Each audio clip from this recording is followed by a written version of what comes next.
Welcome to the Inspirational, Informational, and Transparent Aviation Careers Podcast. My name is Carl Valeri, and I'm the host of the podcast. And today's episode, we're going to discuss why you may not be getting hired, even though there's a quote-unquote pilot shortage going on right now. But before we begin, a quick shout out to our sponsors over at Patreon. Thanks so much to everybody that's contributed, and all those donations go towards giving away free scholarships guides. That's that guide that we have with over $120 million of scholarships in there. You can find out more about how you can get a free guide because of those sponsors there from our Patreon account at aviationcareerspodcast.com/free. And if you're someone who wants to help out this channel, please consider becoming a Patreon. It's aviationcareerspodcast.com/Patreon. And what we do with that, all that money goes towards producing this podcast and also keeping the scholarships guide up to date. That's a full-time job for only $10 a month. Someone can get that, only $10 a year, and only $10 a year. Somebody can actually get a scholarships guide, which is updated every month. Every month it's updated. And to do that, we have a lot of people that help out with this podcast. And to pay for all that, we get the help of all these different donors, sponsors, and also the folks from Patreon. So check it out, aviationcareerspodcast.com/free if you want a free one. If you want to help out and help other people get those scholarships guides, every $10 that we raise through Patreon, we give away one scholarships guide. Again, that's aviationcareerspodcast.com/free. Anyway, on with this show. And don't forget, at the end, we got a couple of announcements here about our career coaching. So listen to that towards the end there. First of all, we had a listener. Actually, more than one, but this one listener email really kind of got to me and said, Carl, I have the qualifications, but, I'm not getting hired. And it's interesting, why is it that I'm not getting hired? And it's interesting that I get this question often. I've been doing this for over 2 decades, helping people get jobs in this industry. And one of the things that I found is that during downturns, just like this one here, the same question comes up right after the downturn and when hiring starts. If there is a shortage, then why can I not get hired? Well, there's a couple reasons for that. First of all, let's look at you as a person as far as flying is concerned. And there's some tough love here. First of all, there's more competition out there. Why is that? Why is there more competition out there? The reason there's more competition out there is because a lot of people, there hasn't been any hiring, right, in the past year, and a lot of people have been building up their time and their experience. So maybe you're one of those people that decided to get out of the industry for a while and go do something else. Well, you've frozen in time your experience level when you left the industry. Now you get to come back into it. So in reality, even though there's a quote-unquote shortage, there's a lot of very qualified pilots out there that can get hired right now into this industry. Is that going to change? Sure, it'll change, but it's going to take a little while. It might take a year, it might take 6 months, who knows? But with that said, you may be less competitive. So why are you not getting hired right now, even though there's a quote-unquote shortage? It's because there's more competition out there. You, in other words, have a less competitive application. Let's give a good example. Say you stopped flying because of the pandemic and you decided, I don't want to flight instruct anymore. Say you're a flight instructor and you have 500 hours, 600 hours, and you decide to go do something else. Well, the people that stayed in the industry and kept getting their hours, kept flight instructing during this pandemic, those people have actually gone towards 1,500, 2,000, even 3,000 hours. So you're seeing some very high time, highly qualified applicants at the regional airline level. Same thing with the majors. If you're at a regional right now and you've been deciding to take time off, well, maybe instead of 3,000-4,000 hours, the majors can say, okay, we want 5,000 hours to be competitive. So let's talk a little bit about making yourself more competitive and how you can make yourself stand out. And by the way, don't beat yourself up if this has happened to you, because a lot of people have become less competitive because of the fact that it was a pandemic. They had to go be with their families. I get it. That's more important than anything. So one of the things you have to do is realize you are where you are, but now you need to move forward from there. If you're flying frozen time for a while, that's okay, because we're going to start again. We're going to start moving forward again. So lack of recent experience is the big one. That is the big one. Let's talk about that. If you stopped flying for a while, and no fault of your own, you got furloughed, whatever it may be, one of the things you need to do is stay current, become current, but also make sure, because there's more applicants for the same number of jobs right now, you want to make sure that your recent experience is a little more competitive, right? So what do I mean by that? When I'm looking at hiring somebody, say at an airline, and I'm looking at the background that they have, quality time is really important. What's quality time? Quality time is a time that actually applies towards a job that you're looking for. So for instance, if you want to be a banner tow pilot, then quality time would be the amount of time you have with stick and rudder and tail wheel. That's really important. But a lot of people, what they'll do is go become a banner tow pilot to build lots of hours to get to the airlines. That type of flying, other than landing in a crosswind, etc., and obviously being in the air is more important than not being in the air. It counts towards total time. That type of flying doesn't really translate into the airline flying as well, because to fly in the airlines, we're flying IFR, by instrument flight rules, all the time.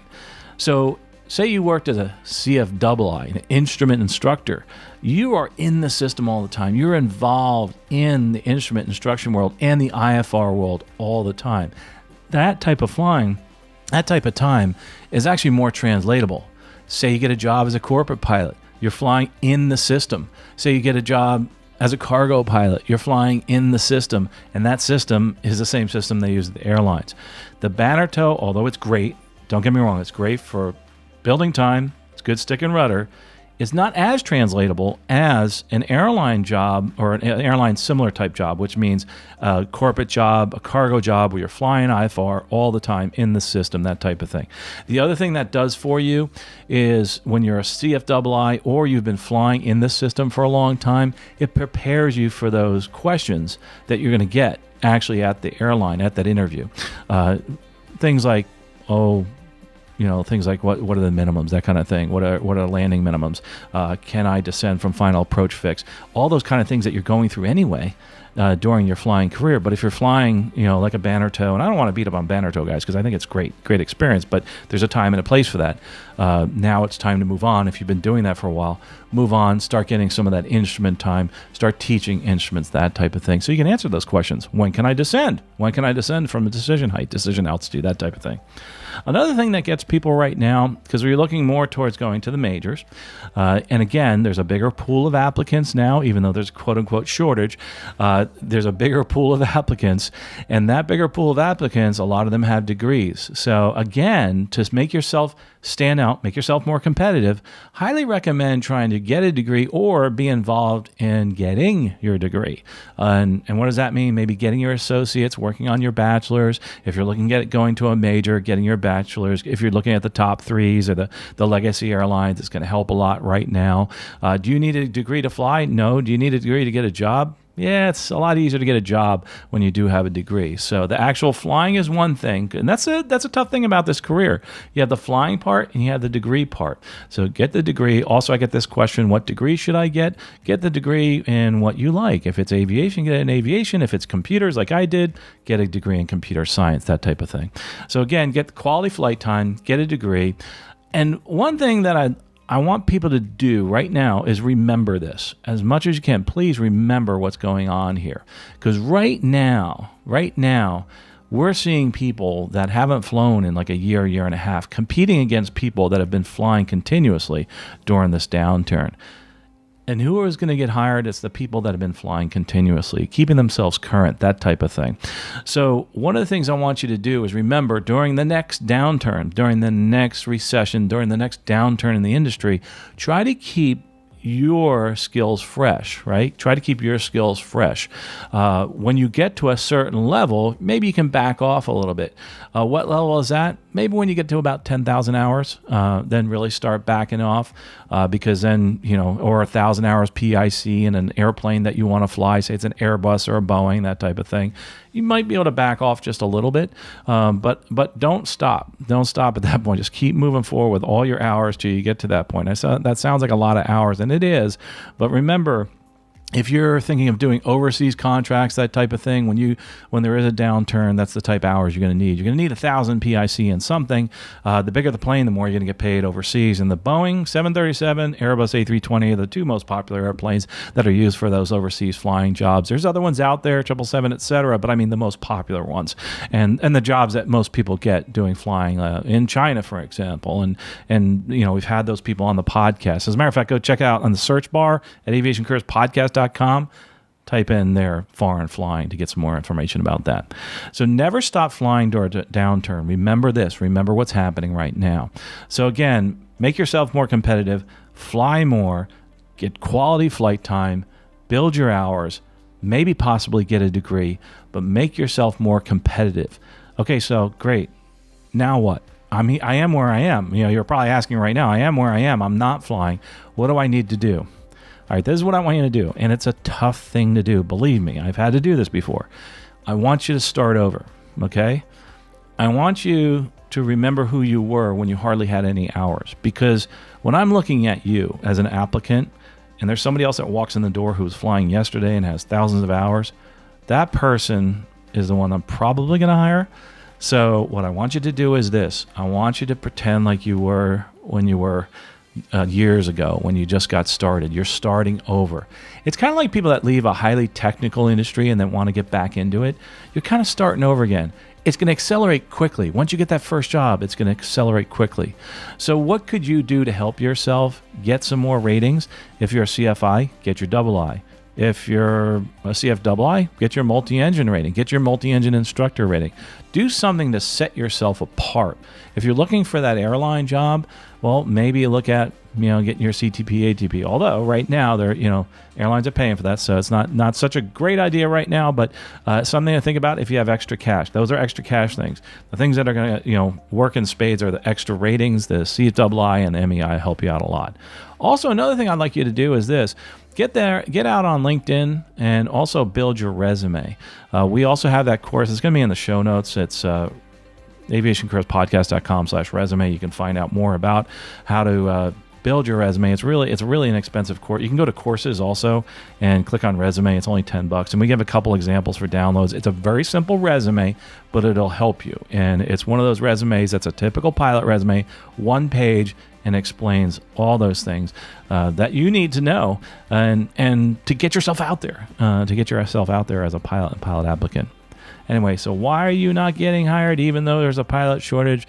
There's many reasons, and all those reasons are usually because you're not as competitive as the other people out there. I know there's a hiring boom going on right now. I mean, it's August 9th right now, and we heard about another airline hiring another 600 pilots. We've been hearing that, they just announced today, and there's all sorts of airlines out there that are announcing. And I will say one thing, and this is one of the announcements I wanted to give at the end, is that our career coaching has gotten so busy. We're doing so many interview preps. If you're thinking of using me to help you with that interview prep, it's going to be a little bit tougher to get in my schedule. So please look at my schedule first. And also, before the pandemic, we said we were raising our rates. Well, in October of 2021, our rates are going up to $100 per session.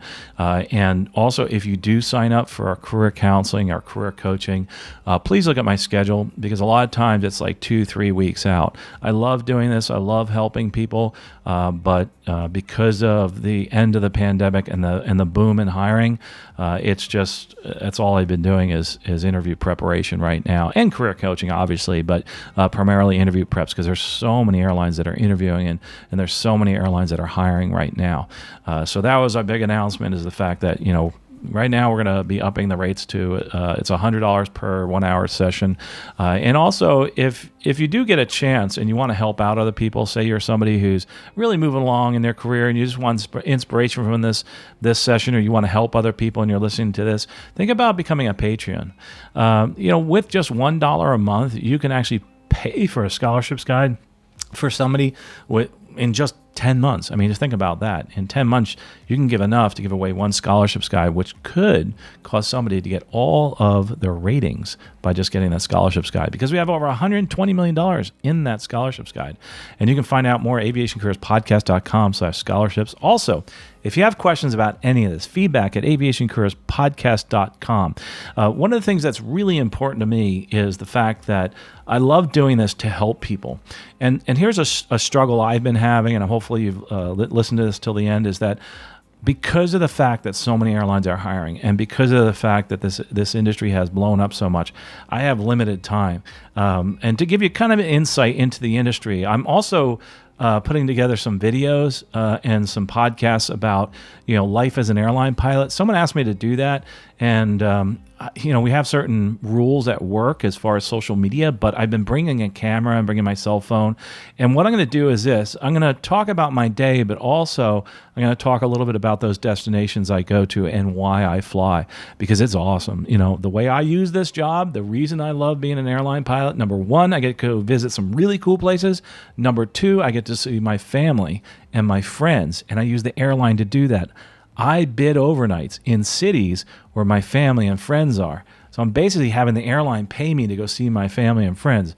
What a cool job that is, right? And also I get to go to places. If I want to go to the beach, I get an overnight in Aruba, or I get an overnight in the Bahamas, or I go to St. Lucia or something like that, where I can go hang out on the beach. And so that's the way my job is that I tend to, and I go to Syracuse if I want to check out information about canals and that type of thing. So there's really, really some really cool things that you can do as an airline pilot. And a lot of people, you hear people talk about the fact that they're slam clickers, they stay in their hotel room, whatever. But this is a really cool job. And it's not just airline pilots, it's mechanics and flight attendants. Everybody can have those advantages of those travel benefits. That's one of the coolest things about this industry. So I really highly recommend you think about building your time, building your qualifications. So if you're sitting there thinking to yourself, if there's this pilot shortage, why can't I get hired? Go back and look at all those things that I told you to do, rewind this and check that out. Also check out the resume. I'll have a link in that, aviationcareerspodcast.com, a link to that resume course so that you can actually get the sample resumes. It's a very simple resume, it's professional, and it'll get you hired. And I think that's what's really important. Well, folks, I really appreciate you listening, but most importantly, I want you to do this. I want you to take action today. I want you, after you're done with this video, or if you're listening to this on the podcast, don't stop now. What I want you to do is take one step now towards your career goal. And that may be a big step. It may be signing up for a course and putting a down payment on your multi-engine rating. Or it might be something small. It might be getting on the internet, researching all these different places that you might want to work. Maybe it's making a phone call to a friend and say, hey, do you know anybody who's hiring wherever you are? But the most important thing that you can do for me today is to take one step today to move forward in your career and in your life. Well, folks, we'll talk to you next episode. Safe flying out there.